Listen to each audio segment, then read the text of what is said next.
क्या आप जानते हैं कि एक मासूम मुस्कान के पीछे भी कोई शैतान छुपा हो सकता है, जिसे एक छोटी सी बच्ची भैया कहकर पुकारती थी, जिसे अपने घर का हिस्सा मानती थी।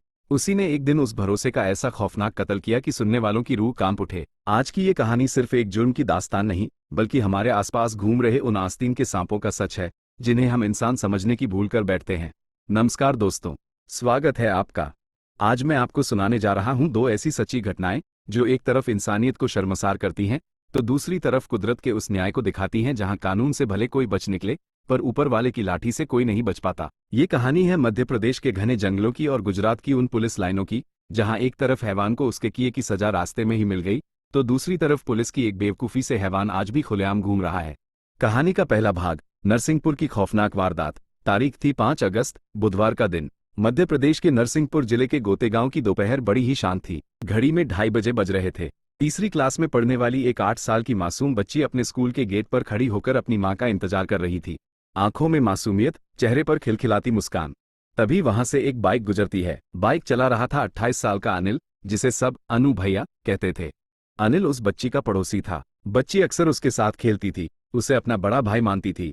अनिल ने बाइक रोकी और कहा, अरे बिटिया, तुम यहाँ अकेली क्यों खड़ी हो? चलो, तुम्हारे पापा ने तुम्हें बुलाया है, मैं तुम्हें घर छोड़ने आया हूँ। उस मासूम को क्या पता था कि जिस भैया पर वह आंख बंद करके भरोसा कर रही है, वो उसे घर नहीं बल्कि मौत के मुहाने पर ले जा रहा है। वो चुपचाप उसकी बाइक पर बैठ गई। उधर घर पर 3:30 बज गए, फिर 4:30 बज गए। जब बच्ची घर नहीं पहुंची तो माँ बाप का दिल बैठने लगा। बदहवास होकर परिवार स्कूल पहुंचा। मास्टर साहब ने कहा, बच्ची तो 2:30 बजे ही छुट्टी के बाद चली गई थी। पूरे गांव में हड़कंप मच गया। लोग ढूंढने लगे। और जानते हैं सबसे बड़ा नाटक कौन कर रहा था? वही अनु भैया यानी अनिल। वो खुद बच्ची के पिता के साथ कंधे से कंधा मिलाकर बच्ची को ढूंढने का नाटक कर रहा था, ताकि किसी को उस पर शक न हो। शाम के 5:30 बजे मामला पुलिस स्टेशन पहुंचा। पुलिस जब स्कूल के बाहर पूछताछ करने गई तो कुछ बच्चों ने बताया कि हमने तो बिटिया को अनु भैया की बाइक पर जाते देखा था। पुलिस के कान खड़े हो गए। जब पुलिस अनिल के घर पहुंची और उससे प्यार से पूछताछ करने लगी, तो एक जानबाज पुलिस वाले की नजर अनिल के कपड़ों पर पड़ी। उसके कपड़ों पर सागौन के जंगल की गीली मिट्टी लगी थी और पैंट पर खून के हल्के धब्बे थे।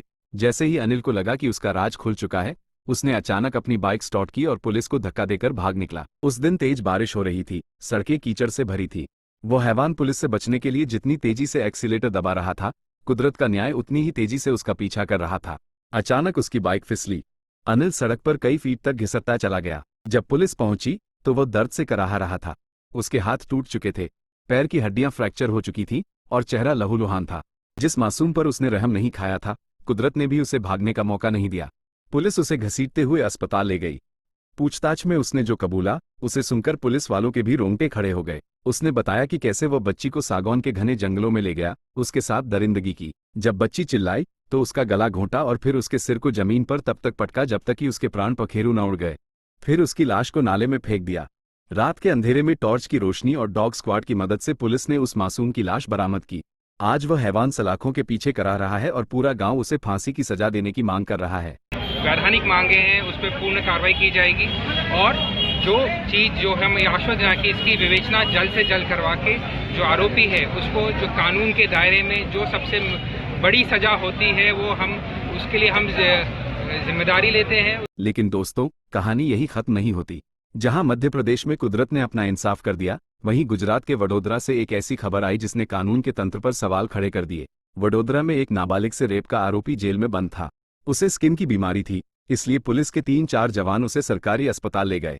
अस्पताल में जब डॉक्टर ने कहा कि इसे इंजेक्शन लगाना पड़ेगा, तो पुलिस वालों ने बिना सोचे समझे उसकी हथकड़ी खोल दी। रेपिस्ट शातिर था।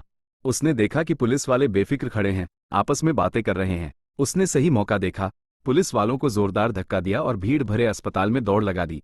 सीसीटीवी कैमरों में कैद हुआ कि एक रेपिस्ट आगे आगे भाग रहा है और 3-4 पुलिस वाले हांफते हुए उसके पीछे भाग रहे हैं। वो अस्पताल के कोने में छुपा, फिर दोबारा पुलिस को चकमा देकर गायब हो गया।